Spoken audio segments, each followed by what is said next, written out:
अस्सलाम वालेकुम। हुआ भी क्या था वो दोनों, मोहब्बत की वो दनक जिसने उन्हें इकट्ठा किया था, उस शहर की भीड़ में भी चमकती थी। आरिफ और ज़ैनब नाम ही काफ़ी थे उनकी कहानी सुनाने को। कॉलेज की वही लाइब्रेरी, वही नज़र चुराना, वही खतूत जो किताबों के औराक में छुपते थे। फिर वही बेताब इंतज़ार जब आरिफ घर वालों को मनाने निकलता। ज़ैनब के घर वाले अमीर थे, आरिफ का घर मुतवस्त तबके का। रिश्ता ठुकरा दिया गया, बेटी को कुएं में नहीं डाल सकते। ज़ैनब के वालिद का ठोस फैसला था, मगर मोहब्बत तो पिघलती चट्टान की तरह थी। एक सर्द रात, सिर्फ दो जोड़े कपड़े, एक छोटा सा बंडल और दिल में बेपनाह हिम्मत लेकर ज़ैनब आरिफ के साथ भाग निकली। शादी हुई एक छोटे से मंदिर में, गवाह बने दो अजनबी। जिंदगी ने उन्हें सख्त गर्मी और तेज सर्दी वाली एक छोटी सी कच्ची आबादी में जमक दी। आरिफ किसी दफ्तर में क्लर्क था, तनख्वाह मामूली, मगर ज़ैनब के हाथों से बने खाने, उनकी छोटी सी कोठड़ी में गूंजती हंसी, छत पर बैठकर चांद तारे गिनना, ये सब कुछ उनके लिए जन्नत से कम न था। मोहताजी थी, मगर मोहब्बत की दौलत से लबरेज। एक दूसरे के सहारे वो हर तूफान से गुजर जाते। फिर वो दिन आया जब जिंदगी ने अपना सबसे करियल रुख दिखाया। आरिफ दफ्तर से वापस आ रहा था। हल्की सी बारिश हो रही थी, सड़कें फिसलन भरी थी। एक बेएहतियात ड्राइवर, एक तेज मोड़ और फिर एक भयानक धमाका। आरिफ की मोटरसाइकिल एक बड़ी गाड़ी से जा टकराई। वो लम्हा ज़ैनब की जिंदगी का सबसे तवील लम्हा बन गया। जब उसे अस्पताल से फोन आया, फौरी चले आए। हालत तशवीशनाक है। इमरजेंसी वार्ड की बेरहम सफेदी, डॉक्टरों के चेहरों पर गहरी तशवीश, मशीनों की बेमैनी सीटियां, ये सब ज़ैनब के लिए एक डरावने ख्वाब जैसा थे। आरिफ कोमा में था, उसका जिस्म पट्टियों में जकड़ा हुआ था, चेहरा बेजान स्याही लिए हुए। ज़ैनब ने उसका हाथ थामा, गर्मी महसूस करने की कोशिश की। आंसुओं की एक लहर उसके रुखसारों पर बह निकली, जो आरिफ के बंधे हुए हाथ पर गिरकर ठंडी हो गई। हफ्ते गुजरते गए, आरिफ कोमा से बाहर आया, मगर उसकी आंखों में वो चमक, वो मस्ती नहीं थी जो ज़ैनब जानती थी। डॉक्टरों ने बताया रीढ़ की हड्डी के शदीद नुकसान का खदशा, इम्कान था कि वो दोबारा चल ना सकेगा। ज़ैनब के दिल पर जैसे पहाड़ टूट पड़ा। उसका मजबूत हंसो मुख आरिफ, जो उसे अपनी गोद में उठाकर छत पर ले जाता था, जो उसके सर में तेल डालते हुए गीत गंगनाते हुए, क्या वो हमेशा के लिए बिस्तर से बंध जाएगा? खुशकिस्मती से आरिफ की रीढ़ की हड्डी मुकम्मल तौर पर टूटी नहीं थी, मगर नुकसान शदीद था। वो अपने बाजू तो किसी हद तक इस्तेमाल कर सकता था, मगर उसके दोनों पैर मफलूज थे। कमर से नीचे का हिस्सा बेहिस बेजान था। अस्पताल से रुखसती के दिन आरिफ को व्हील चेयर पर बिठाया गया। वो चेहरा जो कभी रोशनी से जगमगाता था, अब गम और बेबसी के भारी साए तले दबा हुआ था। उसकी आंखें जमीन की तरफ झुकी हुई थी। ज़ैनब ने हिम्मत जमा करके मुस्कुराने की कोशिश की। घर चलें आरिफ। आरिफ ने बस सर हिलाया। एक भारी आह उसके सीने से निकलकर कमरे में गूंजी। घर आते ही असल जिद्दोजहद का आगाज हुआ। वो छोटी सी कोठरी जो कभी मोहब्बत का गर्म आशियाना थी, अब आरिफ की माजूरी के सामने एक चैलेंज बन गई। सीढ़ियां नाकाबिल अबूर रुकावट थी। गुसल खाना तंग था। आरिफ को बिस्तर से उठाना, व्हील चेयर पर बिठाना, गुसल करवाना, कपड़े बदलवाना, ये सब ज़ैनब के लिए एक नए और मुश्किल तरीन बाब का आगाज था। आरिफ का जिस्म जो कभी मजबूत और चुस्त था, अब बोझल हो चुका था। ज़ैनब के जिस्म में इतनी ताकत नहीं थी। पहले ही दिन जब वो उसे गुस्ल करवाने की कोशिश कर रही थी, आरिफ का जिस्म नीम फिसल गया। वो उसे संभाल न सकी और वो धड़ाम से फर्श पर गिर गया। उसकी आंखों में दर्द के साथ साथ शदीद शर्मिंदगी تھی۔ زینب نے چیخ مار کر اسے اٹھانے کی کوشش کی مگر وہ بے بس تھی۔ بالآخر پڑوسیوں کی مدد سے عارف کو دوبارہ بستر پر لٹایا گیا۔ وہ لمحہ زینب کے دل پر نقش ہو گیا۔ عارف نے کچھ نہیں کہا، بس آنکھیں بند کر لی، لیکن اس کے رخساروں پر دو بڑے آنسوؤں کے قطرے چمک رہے تھے۔ عارف کے دفتر سے جلد ہی فارغ کر دیا گیا۔ چند ماہ کی تنخواہ ملی جو ہسپتالوں کے بل اور ادویات پر اڑ گئی۔ زینب نے اپنے کچھ زیورات بیچے جو اس کی ماں نے چھپا کر دیے تھے، مگر یہ رقم بھی دھواں ہو گئی۔ گھر چلانے کے لیے پیسے نہ ہونے کے برابر تھے۔ زینب نے کام کرنے کی کوشش کی۔ اس نے سلائی کڑھائی شروع کی، گھروں میں جھاڑو پونچھا، بچوں کی ٹیوشن پڑھانے کی کوشش کی، مگر وقت کم تھا۔ عارف کو دن میں بار بار توجہ چاہیے ہوتی تھی۔ اسے کروٹ بدلوانی ہوتی تھی تاکہ بیڈ سور نہ بنے۔ پیشاب پاخانے کے لیے بستر کے نیچے لگا پین تبدیل کرنا ہوتا تھا۔ اسے کھلانا پلانا ہوتا تھا۔ زینب جب تھوڑی دیر کے لیے گھر سے نکلتی تو عارف کی بے بسی اور خوف اسے کھا جاتا۔ وہ جلد واپس آ جاتی۔ اس طرح وہ مسلسل کام نہ کر سکتی تھی۔ آمدنی نہ ہونے کے برابر تھی۔ کمرے میں ایک عجیب سی خاموشی چھا گئی۔ عارف کا ہنسنا، اس کی شرارتیں، اس کے خوابوں پر بات کرنا، سب غائب ہو گیا۔ وہ دن بھر خاموشی سے چھت کو گھورتا رہتا۔ کبھی کبھی اس کی آنکھوں میں آنسو آ جاتے جنہیں وہ جھٹک کر خشک کر لیتا۔ زینب تھک کر چور ہوتی، اس کا جسم درد کرتا، اس کی آنکھیں نیند کی شدید خواہش میں سرخ رہتی، مگر جب وہ عارف کے بستر کے پاس بیٹھتی تو اس کے پاس کوئی بات نہ ہوتی۔ اسے لگتا کہ اس کی ہر بات، ہر خوشخبری عارف کی موجودہ حالت پر ایک طنز ہے۔ تمہارا کام کیسا چل رہا ہے زینب؟ کبھی عارف پوچھ لیتا، آواز میں بھاری کٹھن۔ زینب جواب دینے سے پہلے ہی جھجک جاتی۔ اگر وہ کہتی کہ اچھا ہے تو عارف سوچتا کہ وہ اس پر ترس کھا رہی ہے، اگر برا کہتی تو وہ مزید مایوس ہوتا۔ خاموشی بہتر محسوس ہوتی۔ عارف کا جسم بتدریج کمزور ہوتا گیا۔ بستر پر پڑے رہنے سے اس کے پٹھے سکڑ گئے، جوڑ اکڑ گئے۔ جسمانی تھراپی کے لیے پیسے نہیں تھے۔ زینب نے کچھ مشقیں سیکھنے کی کوشش کی اور خود ہی عارف کو کرانے لگی، مگر اکثر عارف کا موڈ خراب رہتا، درد ہوتا، وہ نہیں کرنا چاہتا تھا۔ چھوڑ دو زینب، کس کام کی یہ مشقیں، میں تو مر چکا ہوں، بس سانس لے رہا ہوں۔ اس کی یہ باتیں زینب کے دل پر چھری کی طرح چلتی۔ ایک دن اسے بیڈ سور بن گیا۔ زینب نے دیکھا تو اس کا کلیجہ منہ کو آ گیا۔ وہ زور زور سے رونے لگی، میں ناکام ہوں عارف، میں تمہیں سنبھال نہیں پا رہی۔ عارف نے اس کی طرف دیکھا، اس کی آنکھوں میں شرمندگی اور غصہ تھا۔ ہاں تم ناکام ہو اور میں تمہارے لیے بوجھ ہوں۔ یہ جملے دونوں کے درمیان ایک ٹھنڈی خلیج بن گئے۔ راتیں سب سے زیادہ مشکل تھی۔ عارف کو بار بار پیشاب لگتا، اسے اٹھانا، پین لگانا، پھر صاف کرنا۔ زینب کی نیند ٹکڑے ٹکڑے ہو گئی۔ اکثر وہ تھکاوٹ سے چور غسل خانے میں بیٹھ کر سسک کر رونے لگتی۔ اسے اپنا چہرہ آئینے میں دیکھنے سے ڈر لگتا۔ وہ جوانی کہاں گم ہو گئی؟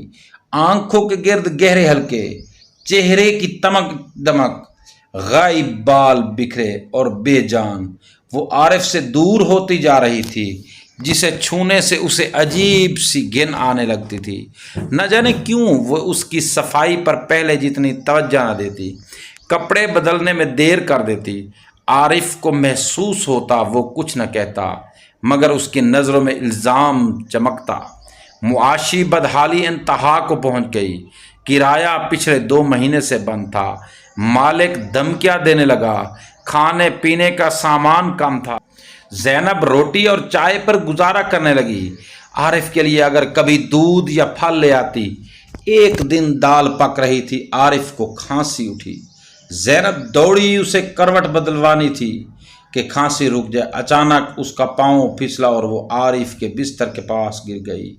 ہاتھ میں پکا ہوا دال کا کڑھا الٹ گیا۔ کھولتا ہوا شوربہ عارف کے بازو اور سینے پر گیا۔ عارف نے درد سے چیخ ماری۔ زینب گھبرا کر اٹھی۔ عارف کا جلد سرخ ہو کر چھالے پڑ گئے۔ زینب نے فوراً پانی ڈالا مگر نقصان ہو چکا تھا۔ عارف چیخ رہا تھا، درد ہو جاؤ، دور ہو جاؤ، تم مجھے مار ڈالو گی، تم سے کچھ نہیں ہو سکتا۔ زینب کھڑی تھی بے حس و حرکت۔ اس کے ہاتھ کانپ رہے تھے۔ اس کی آنکھوں میں آنسو نہیں تھے، بس خالی پین تھا۔ وہ لمحہ تھا جو اس نے خود کو مکمل ناکام محسوس کیا۔ اس نے عارف کو چوٹ پہنچائی تھی، وہ جو کبھی اس کی سب سے بڑی حفاظت تھی، وہی اب اس کے زخموں کا باعث بن رہی تھی۔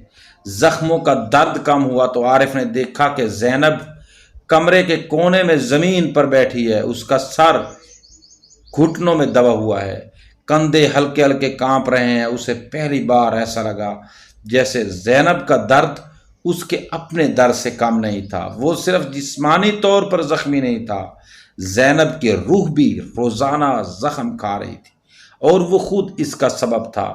اس کی آنکھوں میں جمی ہوئی برف پگھلنے لگی۔ زینب، اس کی آواز کھڑکی تھی۔ زینب نے سر نہیں اٹھایا۔ زینب معاف کرنا، یہ الفاظ کمرے میں گونجے۔ زینب نے سر اٹھایا۔ اس کے چہرے پر حیرت، شکستہ دلی اور ایک چمک تھی جو بہت عرصے بعد دکھائی دی تھی۔ عارف کی آنکھیں نم تھی۔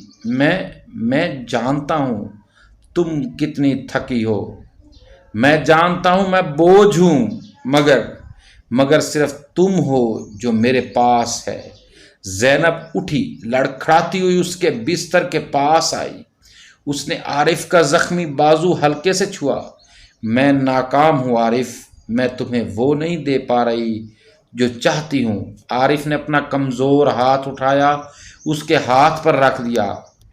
تم نے کبھی ہار نہیں مانی، تم اب بھی یہاں ہو، یہی سب کچھ ہے۔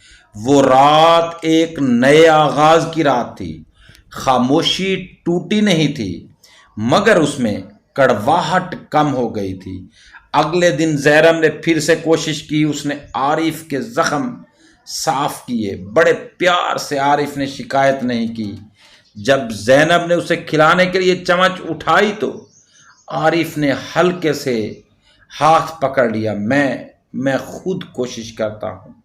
اس نے کمزور ہاتھوں سے چمچ پکڑا، ہاتھ کانپ رہے تھے، دال چمچ سے گر رہی تھی، مگر پھر بھی اس نے ہار نہ مانی۔ زینب نے مدد کرنے کی کوشش کی تو اس نے سر ہلایا۔ نہیں، میں کرنا چاہتا ہوں۔ آدھی دال بستر پر گری، آدھی اس نے کھائی، مگر یہ اس کی زندگی کا سب سے ذائقہ دار کھانا تھا۔ زینب کی آنکھوں میں آنسو آ گئے مگر اس بار وہ خوشی کے تھے۔ زینب نے سوچا کہ عارف کو تنہا چھوڑ کر زیادہ دیر باہر کام نہیں کر سکتی۔ اس نے ایک خیال سوچا۔ اس نے اپنے ہاتھ سے بنی ہوئی چیزوں، گڑیوں کے چھوٹے کپڑے، خوبصورت ٹیبل کو، ہاتھ سے کڑھائی والے رومال کو ایک چھوٹی سی ٹوکری میں سجا کر عارف کے بستر کے پاس رکھ دیا۔ پھر وہ محلے کی خواتین کو بلانے لگی، دیکھیں نا، یہ سب میرے شوہر کے پاس بیٹھے بیٹھے بنایا ہے، آپ کو پسند آئے تو لے لیجیے گا۔ خواتین آئی، انہوں نے عارف کو دیکھا، اس کی حالت پر افسوس کیا، پھر زینب کی بنائی ہوئی چیزیں دیکھی، کچھ نے تعریف کی، کچھ نے خرید لیں۔ عارف جو پہلے ایسے موقعوں پر شرم سے منہ چھپا لیتا تھا، اس بار مسکرا کر خواتین کا شکریہ ادا کرنے کی کوشش کرتا۔ اس کا حوصلہ دیکھ کر زینب کا دل پھولے سے ہو گیا۔ ایک دن زینب نے ایک پرانا ریڈیو ٹھیک کر کے لایا۔ گھر میں موسیقی گونجنے لگی۔ پہلے تو عارف نے ناک بھون چڑھائی، پھر ایک دن زینب نے دیکھا کہ عارف ہلکے سے سر ہلا رہا ہے۔ اس نے ہمت کر کے پوچھا، کوئی گانا سننا چاہو گے؟ आरिफ ने थोड़ी देर खामोशी से देखा, फिर हाँ में सर हिलाया। जैनब ने उसका पसंदीदा पुराना गजल वाला कैसेट लगा दिया। गुलकार की आवाज गूंजी, गम ही जिंदगी की कुली है, फूल तो कभी खिलते नहीं कभी मुरझाते हैं।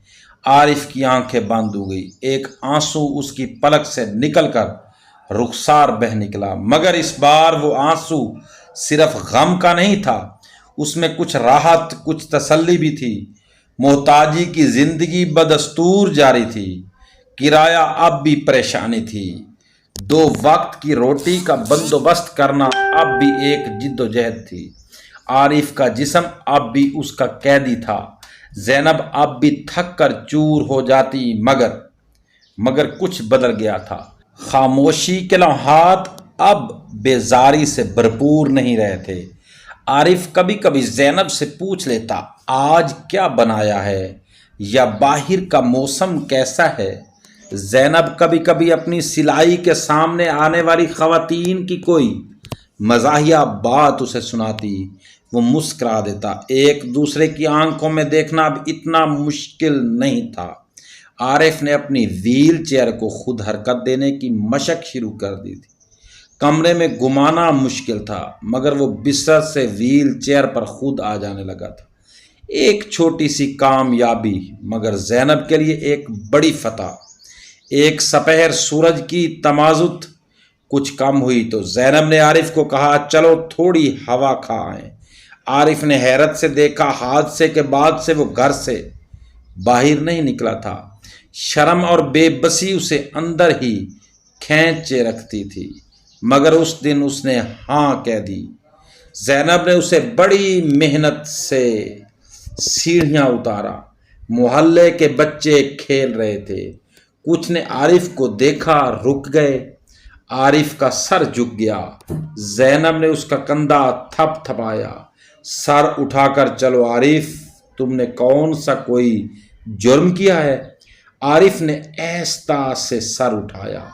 एक बच्चा करीब आया, अंकल ये क्या है। उसने व्हील चेयर की तरफ इशारा किया। आरिफ का गला सूख गया। जैनब ने मुस्कुराते हुए कहा, ये अंकल की गाड़ी है बेटा, जैसे तुम्हारे पास साइकिल है। बच्चे की चमक उठी आंखें, वाह कूल, और वो भाग गया। आरिफ ने एक गहरी सांस ली। उसके चेहरे पर पहली बार इत्मीनान की एक झलक दिखाई दी। वो थोड़ी देर सूरज की रोशनी में बैठा, आंखें बंद किए, चेहरा आसमान की तरफ उठाए। ये रोशनी, ये ताज़ा हवा, ये सब कितना कीमती था। घर वापसी पर आरिफ ने जैनब की तरफ देखा, जो सीढ़ियाँ चढ़ने में उसकी मदद कर रही थी। उसका चेहरा सुर्ख, सांस फूली हुई। शुक्रिया जैनब, उसने कहा, आवाज़ में एक नई मजबूती। जैनब ने थके हुए चेहरे पर मुस्कुराहट बिखेर दी। अभी तो बहुत सारे दिन हैं आरिफ, हमने बहुत कुछ करना है। आरिफ ने हाथ थामा, वो हाथ जो कभी चुस्त और जवान था, अब पतला और दागदार था, मगर उसमें एक जज्बा था। हाँ जैनब, हमने बहुत कुछ करना है। उसकी आंखों में वो चमक वापस आ गई थी जो जैनब भूलती जा रही थी। वो चमक जो कहती थी कि उम्मीद मरती नहीं। मोहताजी उनके कदम चूमती रही, गुर्बत उनका दामन न छोड़ी। जिस्मानी तकलीफ़ें, समाजी शर्मिंदगी, मुस्तकबिल की बेयकीनी, ये सब उनका मुकद्दर बनी हुई। मगर इस मुकद्दर के अंदर उन्होंने एक नई जगह बनानी शुरू कर दी थी। जख्मों के साए में भी फूटने वाली उम्मीद की एक नन्ही सी कली ने उन्हें बता दिया था कि जिंदगी का सफ़र रुकता नहीं। ये सफ़र अब भी दुश्वार गुजार था। हर कदम पर कांटे बिखरे हुए थे, मगर अब वो अकेले नहीं थे, ना सिर्फ जिस्मानी तौर पर बल्कि जज्बाती तौर पर भी। उन्होंने अपनी नाकामियों, अपनी कमज़ोरियों, अपनी बेबसी को तस्लीम कर लिया था। इसी तस्लीम करने में ही उन्हें ताकत मिली थी। आरिफ की माजूरी और जैनब की थकन उनके दरमियान एक हकीकत बनकर रह गई थी, लेकिन इस हकीकत ने अब उन्हें एक दूसरे से दूर करने की बजाय एक नए अंदाज से जोड़ दिया था, एक ऐसा रिश्ता जो मुकम्मल हमदर्दी, गहरी मुआफ़ी और सच्ची कबूलियत है। तुम्हें मुझे सीढ़ियाँ उतारनी पड़ेंगी, ज़ैनब ने मुस्कुरा कर जवाब दिया, और तुम्हें मेरी मदद करनी पड़ेगी, मैं गिर ना पड़ूं। दोनों की आंखों में एक चमक सी दौड़ उठी। उन्हें याद आ गया कि कभी वो एक दूसरे के बगैर सीढ़ियां चढ़ना भूल जाते थे। जख्म तो अब भी थे, जिस्म पर भी और दिलों पर भी। मोहताजी का साया अब भी उनके सरों पर मुंडला रहा था, मगर अब वो जख्मों से डरने लगे थे, ना मोहताजी से शर्माते थे। उन्होंने सीख लिया था कि ज़िंदगी में सबसे बड़ी दौलत मोहब्बत नहीं, हिम्मत नहीं, बल्कि एक दूसरे के साथ टूट कर भी खड़े रहने का आज़म है।